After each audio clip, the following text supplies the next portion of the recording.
Hi friends, എല്ലാവർക്കും എൻ്റെ YouTube ചാനലിലേക്ക് സ്വാഗതം. ഞാൻ ഇന്നുണ്ടാക്കാൻ പോകുന്നത് നല്ല ഡ്രാഗൺ ഫ്രൂട്ട് ഹൽവയാണ്. ചിലരൊക്കെ ഞാൻ കണ്ടിട്ടുണ്ട്, അവർക്ക് ഡ്രാഗൺ ഫ്രൂട്ട് ഇഷ്ടമില്ല. അങ്ങനെയുള്ളവർക്കൊക്കെ ഇങ്ങനെ ഹൽവയാക്കിയിട്ട് ഉപയോഗിക്കാവുന്നതാണ് കേട്ടോ. അപ്പോൾ ഞാൻ ഈ ഹൽവ ഉണ്ടാക്കാൻ വേണ്ടി എടുത്തിരിക്കുന്നത് 2 ഡ്രാഗൺ ഫ്രൂട്ടാണ്. നിങ്ങൾ കണ്ടു, ഡ്രാഗൺ ഫ്രൂട്ടിൻ്റെ തൊലിയൊക്കെ ഞാൻ മുറിച്ച് കളയുന്നുണ്ട് കേട്ടോ. ഡ്രാഗൺ ഫ്രൂട്ട് മുറിച്ച് കഴിഞ്ഞതിന് ശേഷം നമുക്കിത് നമ്മുടെ മിക്സി ജാറിലിട്ട് നല്ലോണം ഒന്ന് അരച്ചെടുക്കണം. അതിങ്ങനെ കട്ടിയൊന്നും ഉണ്ടാവാൻ പാടില്ല. നല്ല നല്ല ലിക്വിഡ് രൂപത്തിൽ നല്ല വൃത്തിക്ക് അത് നമുക്ക് അരച്ച് കിട്ടണം. നല്ലൊരു കളറാണ് നമ്മുടെ ഡ്രാഗൺ ഫ്രൂട്ടിന്. ഇത് നമ്മളെ നല്ലോണം ആകർഷിക്കുന്ന ഒരു കളറാണ്. കാണുമ്പോഴത്തേക്കും നമുക്കിത് പെട്ടെന്ന് കഴിക്കണം തോന്നും, പക്ഷേ ഇത് ടേസ്റ്റ് അത്രയ്ക്കില്ല. പക്ഷേ എൻ്റെ മോന് ഡ്രാഗൺ ഫ്രൂട്ട് എന്ന് പറഞ്ഞാൽ ഭയങ്കര ഇഷ്ടമാണ്. അത് എവിടെ കണ്ടാലും എന്നെക്കൊണ്ട് വാങ്ങിപ്പിച്ചിട്ട് അവൻ അടങ്ങും. പക്ഷെ മോൾക്ക് നേരെ ഓപ്പോസിറ്റാണ്, അതത്ര ഇഷ്ടമുള്ള കാര്യമല്ല. അപ്പോൾ അവൾ തന്നെയാണ് എന്നോട് പറഞ്ഞത് നമുക്ക് ഡ്രാഗൺ ഫ്രൂട്ട് ഹൽവ ഉണ്ടാക്കാമെന്ന് പറഞ്ഞത്. അപ്പോൾ ഇതാ ഞാനിത് അരച്ചെടുക്കുന്നുണ്ട്. ഇങ്ങനെയുള്ള ഈ രൂപത്തിലാണ് ആവാൻ. ഇനി നമുക്ക് ഡ്രാഗൺ ഫ്രൂട്ട് ഹൽവ ഉണ്ടാക്കാൻ വേണ്ടി ഒരു ഉരുളി അടുപ്പത്തോട്ട് വയ്ക്കാം. ഞാൻ ഇതിലോട്ട് നെയ്യാണ് ആഡ് ചെയ്ത് കൊടുക്കുന്നത് കേട്ടോ. നമുക്ക് ഇച്ചിരി നെയ്യ് ഒഴിച്ചു കൊടുക്കാം. ഇനി നമ്മുടെ ഒഴിച്ചു കൊടുത്ത നെയ്യൊന്ന് ചൂടായി വരുമ്പോൾ നമ്മൾ അരച്ച് വെച്ച ഡ്രാഗൺ ഫ്രൂട്ട് ഉണ്ടല്ലോ, അത് ഇതിലോട്ടൊന്ന് ആഡ് ചെയ്ത് കൊടുക്കാം. ഇത് ആഡ് ചെയ്യുമ്പോൾ തന്നെ നമുക്ക് നല്ലൊരു സ്മെല്ല് കിട്ടുന്നുണ്ട്, നെയ്യിൻ്റെ നല്ല സ്മെല്ല്. ഇനി നമുക്കിതൊന്ന് ഇളക്കി കൊടുക്കാം. അടുക്കി പിടിക്കാൻ ചാൻസ് ഉള്ളതാണ്, അതുകൊണ്ട് നമ്മളിത് ഇളക്കി കൊടുത്തേയിരിക്കണം. ഇത് ഇളക്കി കൊടുത്തതിന് ശേഷം കുറച്ച് സമയം കഴിയുമ്പം നമുക്കിതിലാവശ്യമായ പഞ്ചസാര ആഡ് ചെയ്ത് കൊടുക്കണം. ഞാനിവിടെ 4 സ്പൂൺ പഞ്ചസാരയാണ് ആഡ് ചെയ്ത് കൊടുക്കുന്നത്. എനിക്ക് വേണ്ട പഞ്ചസാരയാണ് ഞാനിതിൽ ആഡ് ചെയ്ത് കൊടുക്കുന്നത്. ഇതിലും കൂടുതൽ മധുരം വേണമെന്നുള്ളവർക്ക് ഇനിയും 2 സ്പൂൺ പഞ്ചസാര കൂടി ആഡ് ചെയ്യാം. ഇനി ഞാനൊന്നുകൂടി ഒന്ന് ഇളക്കി കൊടുക്കുന്നുണ്ട്. ഇതൊന്ന് കുറുകി വരുന്നത് വരെ നമ്മൾ ഇളക്കി കൊടുത്തോണ്ടേ ഇരിക്കണം. അടുക്കി പിടിക്കാൻ നല്ല ചാൻസ് ഉണ്ട്. ഞാനെൻ്റെ കൈ വേദനിച്ചിട്ട് എൻ്റെ മോളെ കൊണ്ടാണ് ചില നേരത്ത് ഇളക്കിപ്പിക്കുന്നത്. അപ്പോൾ ഇത് നല്ലോണം ഇളക്കാം. പിന്നെ അതിന് ശേഷം കുറച്ചൊരു നെയ്യിൻ്റെ ആവശ്യമുണ്ടെന്ന് എനിക്ക് തോന്നി, അതുകൊണ്ട് ഞാൻ കുറച്ചുകൂടി നെയ്യ് ഇതിലോട്ട് ആഡ് ചെയ്ത് കൊടുക്കുന്നുണ്ട് കേട്ടോ.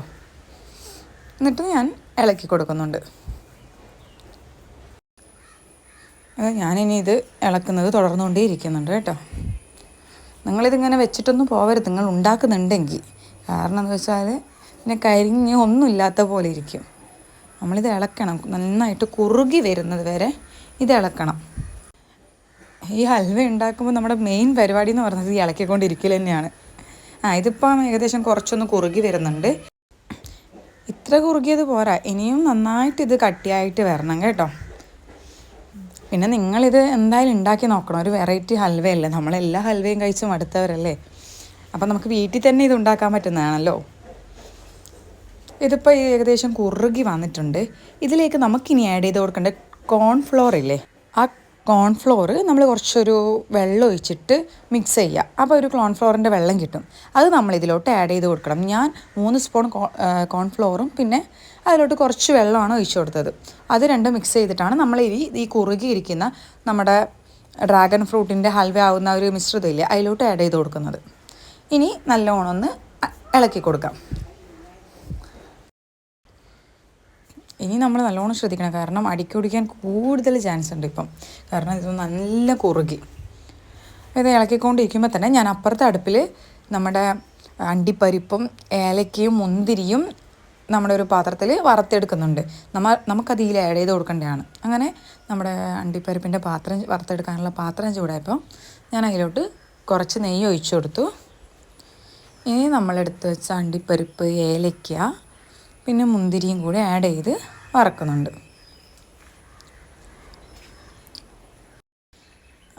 അപ്പോൾ ഇത് നന്നായിട്ട് വറന്നിട്ടുണ്ട്. ഇനി നമുക്ക് ഇത് നമ്മുടെ ഡ്രാഗൺ ഫ്രൂട്ട് ഹൽവ ഉണ്ടാക്കുന്ന മിശ്രിതത്തിലൊക്കെ ആഡ് ചെയ്ത് കൊടുക്കാം. അത് നന്നായിട്ട് കുറുകിയിട്ടുണ്ട് കേട്ടോ, കണ്ടില്ലേ. ഇനി നമ്മളിത് ആഡ് ചെയ്ത് കൊടുക്കുന്നു. എന്നിട്ട് മിക്സ് ചെയ്യുക നന്നായിട്ട്. അപ്പോൾ നമ്മൾ വറുത്ത് വെച്ച അണ്ടിപ്പരിപ്പും ഏലക്കയും പിന്നെ മുന്തിരിയും നമ്മുടെ ഈ ഡ്രാഗൺ ഫ്രൂട്ട് മിശ്രിതത്തിൽ എല്ലായിടത്തും എത്തുന്നവരെ നമ്മൾ ഇളക്കി കൊടുക്കുക. ഞാനിപ്പോൾ ഇത് 2 ഡ്രാഗൺ ഫ്രൂട്ടാണ് എടുത്തിട്ടുള്ളത്. അപ്പോൾ നമുക്കിത് കുറച്ചാണുള്ളത്. നമ്മുടെ ഇനിയിപ്പോൾ ഹൽവ ആയി വരുമ്പോഴത്തേക്കും ഒരു കുഞ്ഞു ഹൽവയായിരിക്കും. അപ്പോൾ നിങ്ങൾക്ക് ഇത് കുറച്ചും കൂടി ആവശ്യമാണെങ്കിൽ നിങ്ങൾ ഡ്രാഗൺ ഫ്രൂട്ടിൻ്റെ അളവ് കൂട്ടുക. 3 or 4 ഡ്രാഗൺ ഫ്രൂട്ട് നിങ്ങൾക്ക് എടുക്കാം കേട്ടോ. ഇതിപ്പോൾ ഇതാ നമ്മുടെ ഡ്രാഗൺ ഫ്രൂട്ട് ഹൽവ ഏകദേശം ഓക്കെ ആയി വരുന്നുണ്ട്. ഇനി ഇത് കുറച്ചും കൂടി കുറുകാനുണ്ട്. ഇപ്പോൾ ഇത്രയും ഒന്നും ഉണ്ടാവത്തില്ല. ഇനി ഇത് കുറുകി വന്ന് ഇപ്പം കാണുന്നതിൻ്റെ പകുതിയേ ഉണ്ടാവത്തുള്ളൂ. അപ്പം ഞാനിതിനി കുറച്ച് നേരം കൂടി ഇളക്കി കൊടുക്കുന്നുണ്ട്. ഇപ്പം തന്നെ ഇതൊരു ഒട്ടിപ്പിടിക്കുന്ന രൂപത്തിലോട്ട് മാറിയിട്ടുണ്ട് കേട്ടോ. ഇനി കുറച്ച് കഴിയുമ്പം നമ്മളിത് ജസ്റ്റ് ഒന്ന് തൊട്ട് നോക്കണം, ഇതൊരു ജെല്ല് രൂപത്തിലായോ, പിടിക്കുന്നുണ്ടോ എന്ന് നമ്മൾ നോക്കേണ്ട കാര്യമുണ്ട് കേട്ടോ. ഇപ്പോൾ കണ്ടില്ലതാ നമ്മൾ എടുത്തതിൻ്റെയും ഏറ്റവും കുറച്ചാണ് നമുക്കിവിടെ കിട്ടിയിട്ടുള്ളത്. നേരത്തെ ഒരുപാടുണ്ടായിരുന്നില്ലേ. ഇപ്പം നമ്മുടെ ഹൽവ ഏകദേശം രൂപത്തിലായി. ഇനി നമ്മളിതൊരു പാത്രത്തിലോട്ടാണ് മാറ്റി കൊടുക്കേണ്ടത്. അപ്പം നമ്മൾ ശ്രദ്ധിക്കേണ്ട കാര്യം, ആ പാത്രത്തിൽ നമ്മൾ ബട്ടറോ നെയ്യോ എന്തെങ്കിലും ഫസ്റ്റ് ആഡ് ചെയ്ത് കൊടുക്കണം. അല്ലെങ്കിൽ ഇത് നമ്മുടെ ആ പാത്രത്തിൽ തന്നെ ഒട്ടിപ്പിടിക്കും കേട്ടോ. ഞാൻ വിചാരിച്ചു കുറച്ച് കൂടുതലുണ്ടാവുന്നു, പക്ഷെ എൻ്റെ വിചാരങ്ങളൊക്കെ തെറ്റിപ്പോയി. കുറച്ചേ ഉണ്ടായിട്ടുള്ളൂ കേട്ടോ. ഏറ്റവും മിനിമമാണ് ഉള്ളത്. അപ്പോൾ ഇനിയും ഉണ്ടാക്കുന്നവർ എന്തായാലും ഒരു 3 or 4 ഡ്രാഗൺ ഫ്രൂട്ട് യൂസ് ചെയ്യണം കേട്ടോ. ഇതാ നിങ്ങൾ കണ്ടില്ലേ, ഞാനിതിൽ ബട്ടറാണ് ഉരച്ചു കൊടുത്തേക്കുന്നത്. ഈ പാത്രത്തിലോട്ട് ഇനി നമുക്കിത് മെല്ലെ ആഡ് ചെയ്ത് കൊടുക്കാം കേട്ടോ. നല്ല ചൂടുണ്ട്, അപ്പോൾ ശ്രദ്ധിച്ച് വേണം ആഡ് ചെയ്യാൻ. നമ്മുടെ ബോഡിയിലൊക്കെ ആയിക്കഴിഞ്ഞാൽ പെട്ടെന്ന് പൊള്ളും കേട്ടോ. അങ്ങനെ ഇത് ആഡ് ചെയ്ത് കൊടുത്തതിന് ശേഷം ഇതൊന്നും നമുക്ക് തണയാൻ വെക്കണം. ഇതൊരു ഷേപ്പിലാക്കിയിട്ടാണ് നമ്മൾ ആഡ് ചെയ്തതിന് ശേഷം ഒരു ഷേപ്പാക്കണം. പക്ഷേ ഇത് കുറച്ചായതുകൊണ്ട് എനിക്ക് ഷേപ്പിലൊന്നും ആക്കാൻ പറ്റിയില്ല. എന്നാലും ഏകദേശം ഒരു ഹൽവ ഷേപ്പിൽ വന്നിട്ടുണ്ട് കേട്ടോ. നിങ്ങൾ നോക്കിക്കോളൂ. ഞാൻ വിചാരിച്ചതിനെക്കാട്ടിലും നല്ലൊരു ഷേപ്പ് കിട്ടിയിട്ടുണ്ട്. ഞാൻ ആ പാത്രത്തിൽ ആഡ് ചെയ്യുമ്പോൾ ഇങ്ങനെയൊന്നും ആവുമെന്ന് വിചാരിച്ചതേ അല്ല. ഇനി നമുക്കിതൊന്ന് ചെറിയ പീസ് എടുത്ത് എൻ്റെ മോനൊന്ന് ടേസ്റ്റ് ചെയ്യാൻ കൊടുക്കാം. എങ്ങനെയുണ്ട് നോക്കാം നമുക്ക്. ഇതാ നോക്കിക്കോളൂ, മുറിക്കുമ്പോൾ തന്നെ നല്ല സോഫ്റ്റ്. എനിക്ക് തന്നെ സന്തോഷമുണ്ട്, കാരണം ഇങ്ങനെയായോ ഞാൻ ഉണ്ടാക്കിയിട്ട്.